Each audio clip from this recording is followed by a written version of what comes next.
Праграма «Жывая спадчына» – гэта праект пра тыя праявы народнай творчасці або светапогляды чалавека, якія набылі статус гісторыка-культурнай каштоўнасці Беларусі. Так, 3 студзеня 2020 года ў спіс нематэрыяльнай культуры трапіла традыцыя веснавых карагодаў на Вялікдзень, праводную нядзелю і провады зімы. Усе гэтыя падзеі адбываюцца толькі ў адной вёсцы – вёсцы Пінкавічы.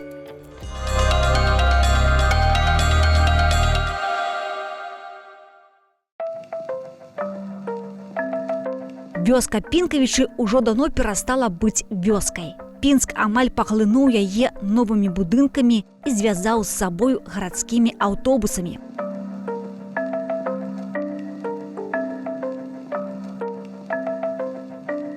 Зараз Пінкавічы – гэта прыгарад Пінска, амаль што горад, але жыццё ў вёсцы не змянілася. Як і раней, тут ловяць рыбу ў рэчцы, як і раней, вырошчваюць плантацыі агуркоў.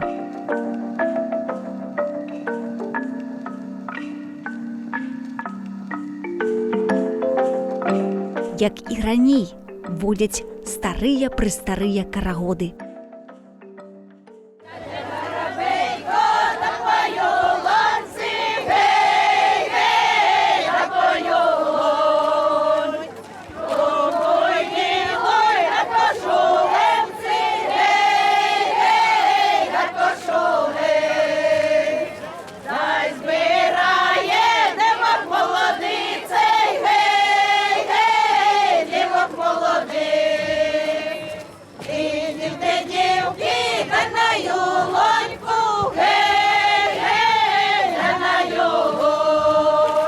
Начинали с Пасхи.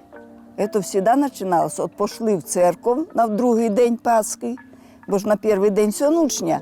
Ну, правильно, і на перший день в 4 часа вже вечірня вроді починається. Виходять з церкви, одразу сюди за калітку і починають водити танки. Потім на другий день і знову йдемо у церкву ж. І опять так же виходять. І вже цілу неділю до проводної неділі.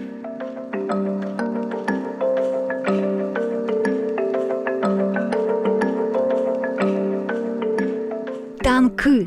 Менавіта так называе карэнная жыхарка Пінкавіч Марыя Андрэевна Платошына веснавыя карагоды. Між тым, танки адрозніваюцца ад традыцыйных карагодаў больш жвавым і хуткім рухам.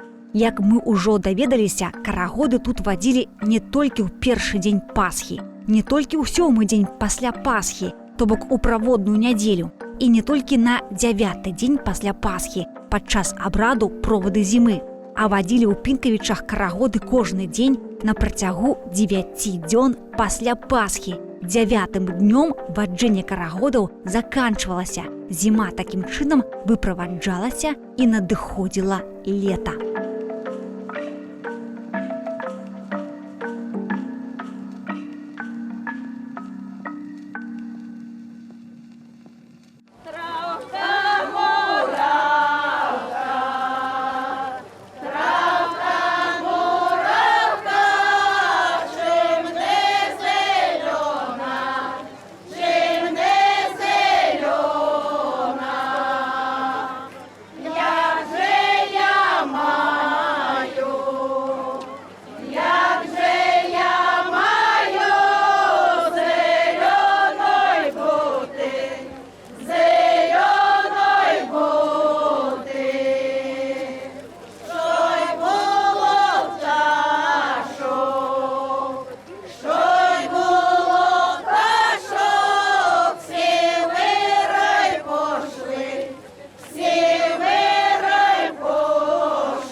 Работали, что в колхозе все, наработаются тяжело ж на поле, все ж. Прибежать до хаты, помыли руки и сразу все, пошли зиму проводити.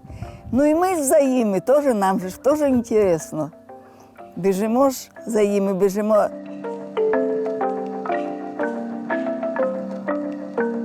Праводзілі зіму на 9-й дзень пасля Пасхі, у панядзелак. Звычайна па часу гэты абрад трапляў на красавік або пачатак мая. І тут пытанне: ці магчыма вясной правесці зіму і адразу, прапускаючы вясну, сустрэць лета?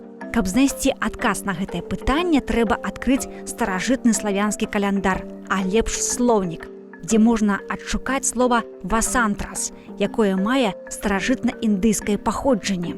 Хутчэй за ўсё, ад яго ўтварылася слова «вясна».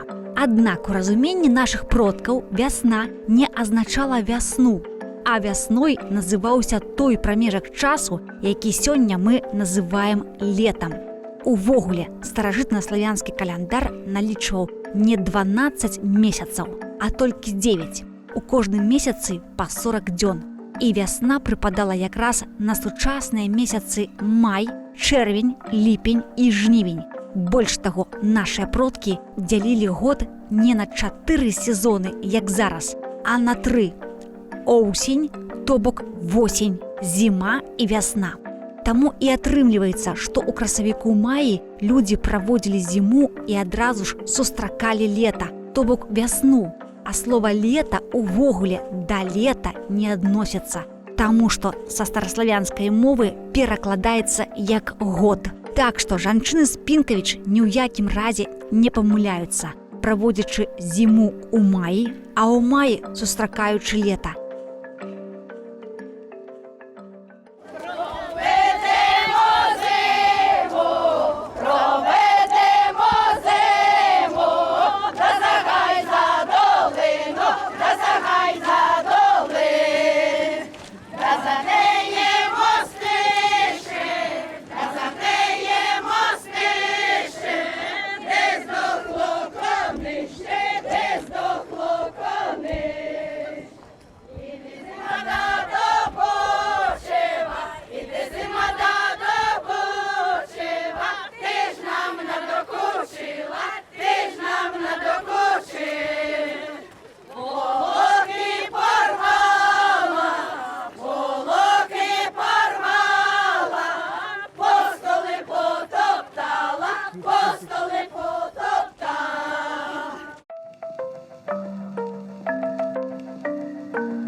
Мы собираемся, все девочки, и женщины, и все, в общем, кто мог.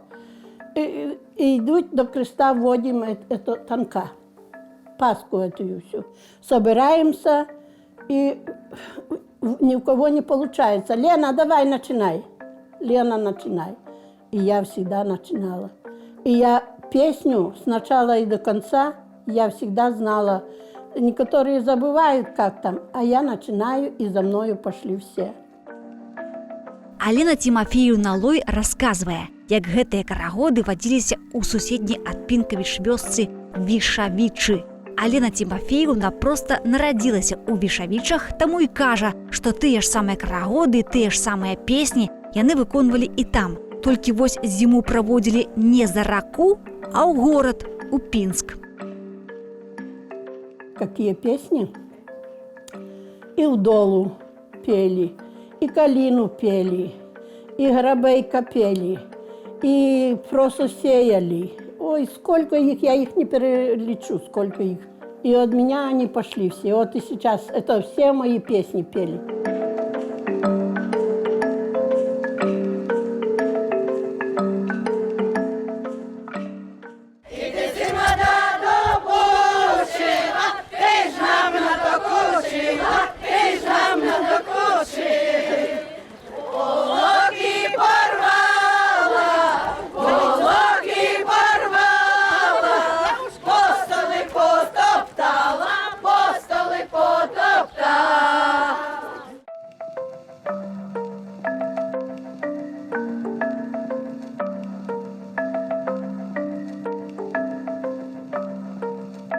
Алена Тимофеевна Лой вадзіла карагоды з 14 да 18 гадоў у родных Вішавічах, а потым выйшла замуж у Пінкавічы і падхапіла гэты карагодны рух тут. А сёння традыцыю веснавых карагодаў у спадчыну атрымала дачка Алены Тимофеевны Тацяна Фёдоровна Максімчук. Я їх ці пісні не учила. Вони мені давалися ніколи набором слов, тому що маленька, я навіть не розуміла, про що співали. Але вони мені запам'яталися, тому що співала мама, співала бабушка. Отак виходили, водили танки, проводили зиму, водили куста на Тройцю.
Каштоўнасць карагодаў, якія водзяць у Пінкавічах, заключаюцца ў тым, што кожны карагод абазначаны пэўнай тэмай.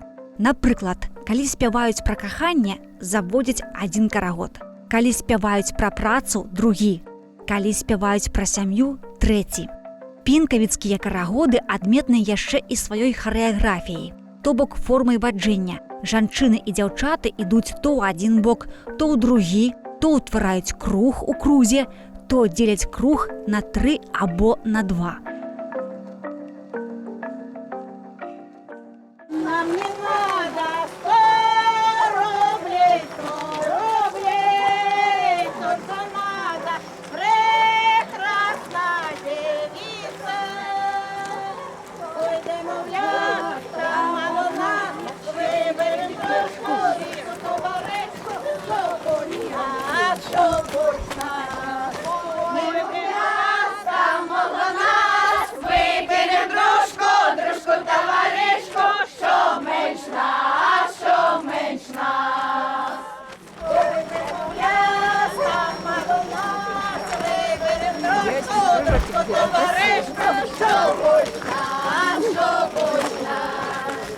Пойдемо в ляс, там много нас, викинем дружко, товаришко, щоб менш нас.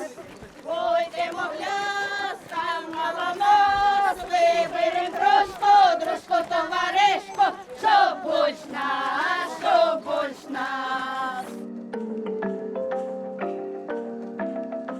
В основному наші хороводи ми водили по кругу, в одну сторону, в другую. Такі медленні у нас є пісні, ти медленно йдемо, а є такі швидкі, з підскоком, веселій. От.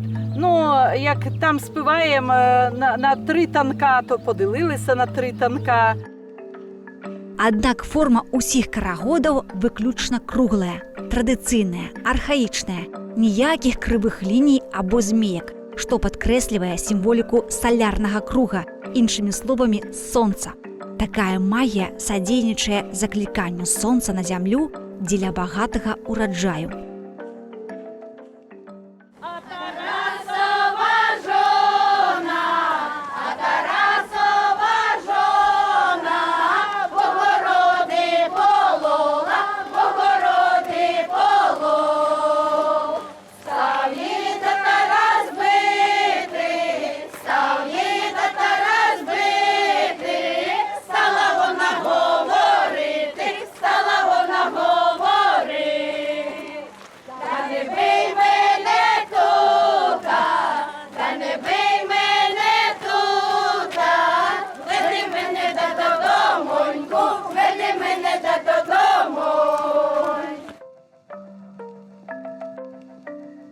Много пісень у нас починаємо про природу, про пташок співаємо, а потім медленно переходить на людей. От спочатку, допустим, пташку там забрав соловей і так далі, а потім вже співаємо, що жіночину Спинькович, дівчинку Спинькович забрав жених. От, давайте її викупимо назад, скинемося по золотому, по червоному, викупимо її, щоб наше село було веселе. От така ідея. Спочатку про птиць, а потім про людей. Каб запісаць і сабраць усе карагодныя песні ў адзін сшытак, а таксама намаляваць схемы карагодаў, трэба было зрабіць цяжкую метадычную працу па ахове жывой спадчыны Пінкавіч. Неабходны быў спецыяльны чалавек. І такі чалавек знайшоўся. Ім стаў Ігар Паўлавіч Няхайба, кіраўнік народнага аўтэнтычнага фальклорнага калектыва «Крыніцы». Сёння гурт з'яўляецца галоўным захавальнікам і пераемнікам традыцыі веснавых карагодаў. Але да Ігара Паўлавіча была яшчэ Ксенія Паўлаўна Даніловіч. Менавіта яна стварыла гэты калектыў у 1985 годзе.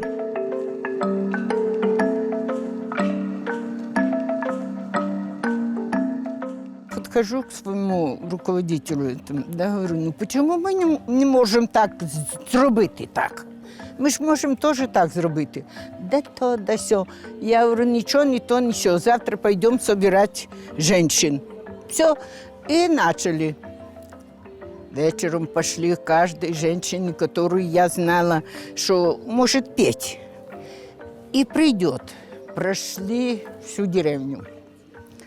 Ну, сидим уже вечером мы в клубе, и с ним двух приходят. Ну, на первый раз пришло 7 человек. Это уже очень хорошо. Ну, на второй раз мы уже назначили свидание. Уже этих 7 не пришло.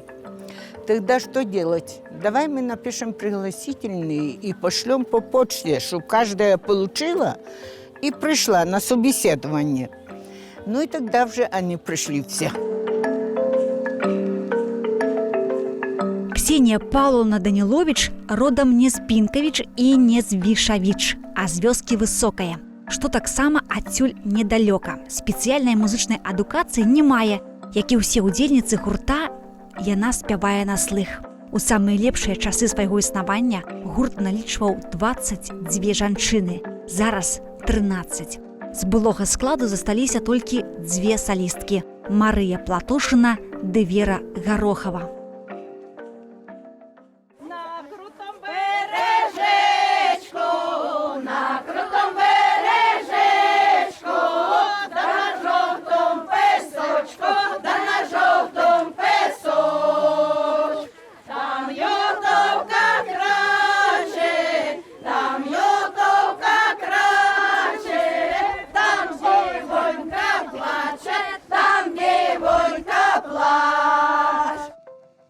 Спрадвеку ўся гэтая карагодная феерыя адбываецца на самай старой вуліцы Пінкавіч Якуба Коласа.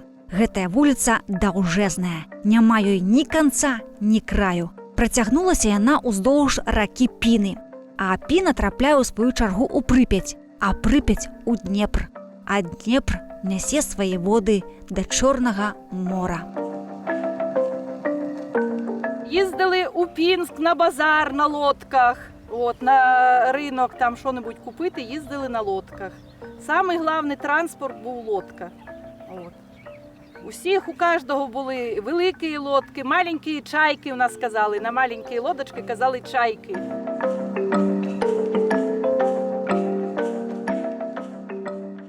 Ой, те гарабейко, да старосеньке може, ой, як те росять мак, ой, як те росять мак. А ми молодички, да всі розумнички, ой, так, те русять мак, ой, так, те русять мак. Ой, те гарабейко, да старосеньке може, ой, як крадуть мак, ой, як крадуть мак. А ми молодички, да всі розумнички,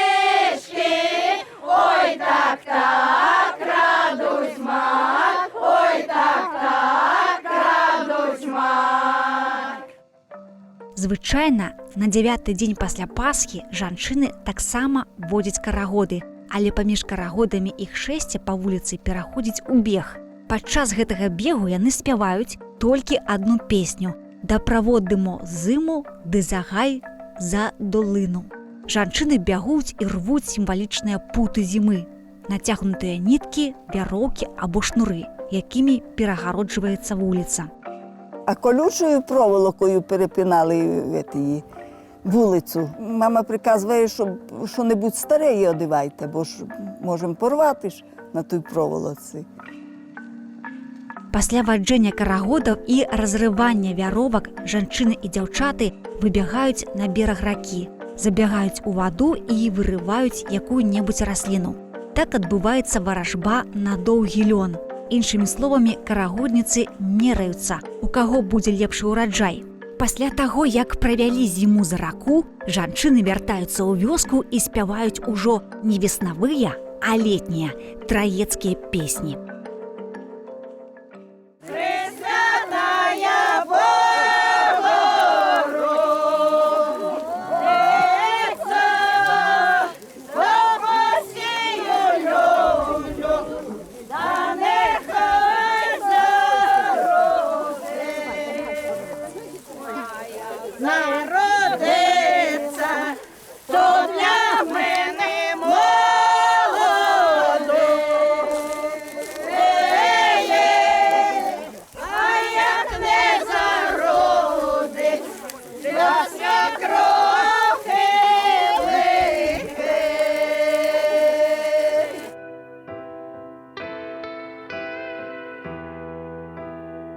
Мы ўжо вызначылі, у панядзелак на 9-й дзень пасля Пасхі па народнай традыцыі праганялі зіму за раку.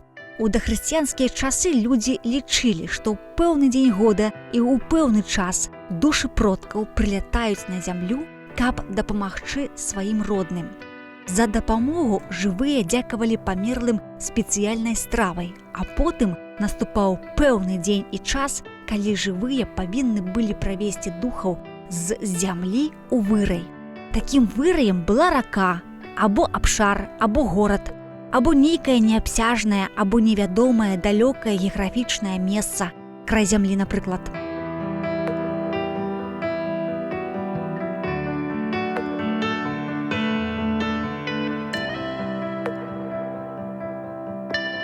Усё як бы зразумела ў гэтых карагодах, аднак не дае супакою толькі адна лічба – 9-й дзень пасля Пасхі. Чаму менавіта ў гэты дзень праводзілі зіму? То бок выправоджвалі душы памерлых продкаў з вёскі. І тут зноў трэба звярнуцца да старажытнага славянскага календара. Да прыняцця хрысціянства нашыя продкі жылі па зусім іншаму летавылічэнню. Год складаўся з 9 месяцаў, месяц складаўся з 40 дзён, а тыдзень не з 7 дзён, як сёння, а з 9. Называліся яны так: панядзельнік, вторнік, третейнік, четверг, пятніца, шесціца, седміца, осьміца і недзеля. То бок 9-й дзень, апошні дзень тыдня называўся недзеляй. Іншымі словамі, сучасны панядзелак – гэта нядзеля. Цікава, што ў беларускай мове гэтая старая славянская назва 9-га дня тыдня захавалася без змен. І калі лічыць тыдзень ад Пасхі, то якраз атрымліваецца наступны панядзелак. Гэта 9-й дзень пад назвай недзеля. Пасля ж прыняцця хрысціянства свет перайшоў на новы каляндар – вавілонска-іудзейскі. 7-дзённы, калі апошні дзень тыдня – 7. 7-й дзень – дзень гандлю. Такім чынам, са старога славянскага календара было выкінута 2 дні, і назва апошняга 9-га заняла месца 7-га. Аднак, што вызначаў і што азначаў для нашых славянскіх продкаў 9-й дзень тыдня? Недзеля – гэта дзень цішыні і супакою. Старажытныя славяне верылі, што на 9-й дзень тыдня душа нябожчыка пакідае сваё цела, а на 40-й дзень месяца пакідае зямлю. Атрымліваецца, што жыхары Пінкавіш і па сённяшні дзень жывуць па старажытнаму славянскаму календару, як і жылі тысячы і тысячы гадоў таму іх продкі. Калі піна з берагоў выходзіла, а рыба плёскалася на паверхні. Аднак час ідзе. Рэкі пераўтвараюцца ў балоты, вёскі ў гарады, а людзі застаюцца. На Палессі яны застаюцца ў песнях.